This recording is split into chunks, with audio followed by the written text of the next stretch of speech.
Assalamualaikum warahmatullahi wabarakatuh.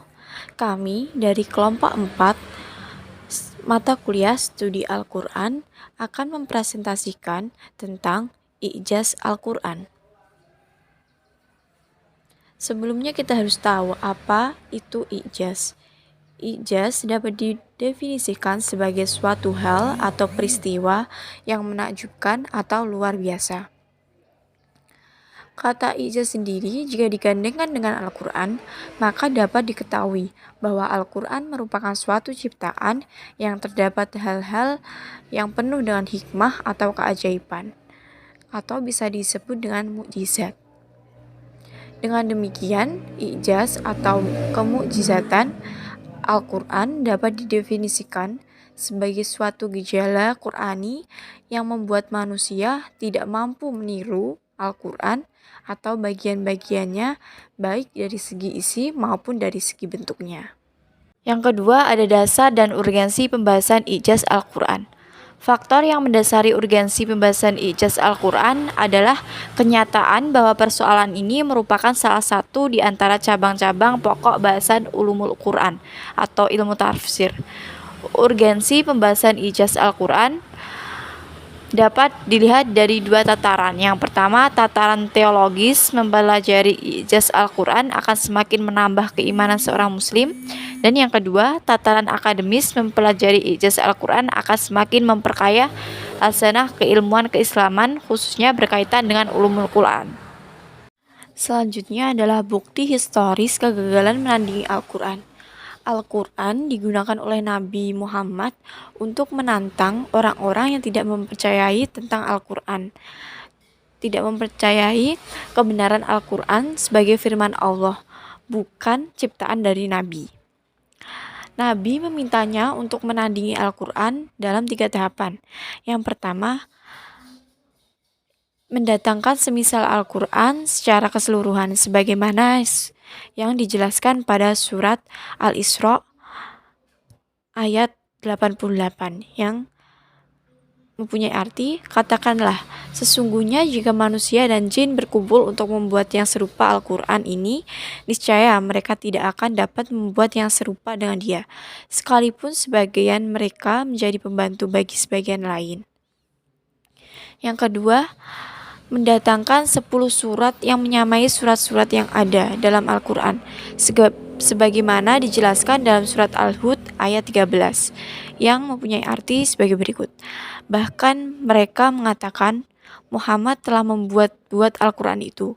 Katakanlah, kalau demikian, maka datangkanlah 10 surat-surat yang dibuat menyamai dan panggillah orang-orang yang kamu sanggup memanggilnya selain Allah, jika kamu memang orang-orang yang benar. Dan yang ketiga, surat yang menyamai surat-surat yang ada dalam Al-Quran, sebagaimana dijelaskan oleh surat Al-Baqarah ayat 23 yang mempunyai arti, dan jika kamu tetap dalam keraguan tentang Al-Quran yang kami wahyukan kepada hamba kami atau Muhammad, buatlah satu surat saja yang semisal Al-Quran itu, dan ajaklah penolong-penolongmu selain Allah jika kami orang-orang yang benar. Dan sejarah telah menunjukkan bahwa jawaban orang-orang Arab ternyata gagal menandingi Al-Quran ini. Inilah contoh beberapa catatan sejarah yang memperlihatkan kegagalan itu. Yaitu yang pertama, pemimpin Quraisy pernah mengutus Abu Al-Walid, seorang sastrawan ulung yang tiada bandingannya, untuk membuat sesuatu yang mirip dengan Al-Quran. Ketika Abu Al-Walid ini berhadapan dengan Rasulullah SAW yang membaca surat Al-Fusilat, ia tercengang mendengar kehalusan dan keindahan gaya bahasa Al-Quran itu, dan ia pun kembali pada kaumnya dengan tangan hampa.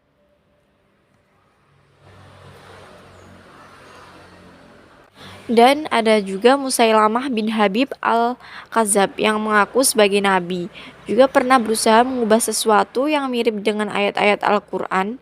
Ia mengaku bahwa dirinya mempunyai Al-Quran yang diturunkan dari langit dan dibawa oleh malaikat yang bernama Rahman. Ketika itu pula, ia merobek-robek apa saja yang telah ia kumpulkan dan merasa malu tampil di depan khalayak ramai. Setelah peristiwa itu, ia mengucapkan kata-kata yang masyhur. Demi Allah, siapapun yang tidak akan mampu mendatangkan yang sama dengan Al-Quran. Lalu, tentang mukjizat Al-Quran berupa gaya bahasa. Menurut Quraisyab menjelaskan bahwa ciri-ciri gaya bahasa Al-Quran dapat dilihat pada 3 poin, yaitu yang pertama, susunan kata dan kalimat Al-Quran. Yang kedua, keseimbangan redaksi, dan yang ketiga, ketelitian redaksinya. Yang pertama, susunan kata dan kalimat Al-Quran. Al-Quran sendiri mempunyai nada dan ragamnya yang unik, dan singkat dan padat. Yang terakhir, adanya perbedaan pendapat tentang aspek-aspek kemukjizatan Al-Quran. Para ulama telah berbeda-beda pendapat ketika menjelaskan aspek-aspek kemukjizatan Al-Quran ini. Yang pertama, menurut golongan Syarfah, hingga menjelang abad ke-3 Hijriah, ijaz masih dipahami oleh para ulama sebagai keunikan Al-Quran yang tidak dapat ditiru oleh siapapun. Namun berkat pengaruh Jahiz, seorang tokoh Mu'tazilah, tentu itu lebih spesifikasi pada gaya retorika Al-Quran. Yang kedua, menurut Imam Fakhruddin. Menurut Imam Fakhruddin, aspek kemujizatan Al-Quran terletak pada kefasihan, keunikan, redaksi, dan kesempurnaannya dari segala bentuk cacat. Sementara itu, menurut Azam Lakani, aspek kemujizatannya terletak pada penyusunan yang spesifik. Yang ketiga, menurut Ibnu Adhiyah, aspek kemukjizatannya Al-Quran yang benar dan yang dianut oleh mayoritas ulama diantaranya Al-Hadad, terletak pada runtut makna-maknanya yang dalam kata-kata yang fasih.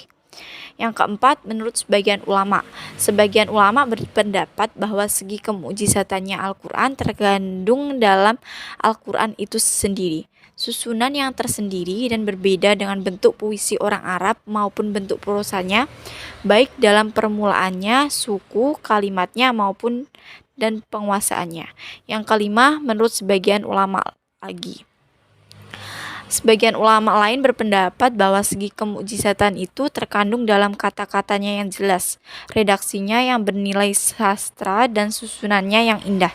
Nilai sastra yang terkandung dalam Al-Quran itu sangat tinggi dan tidak ada bandingnya.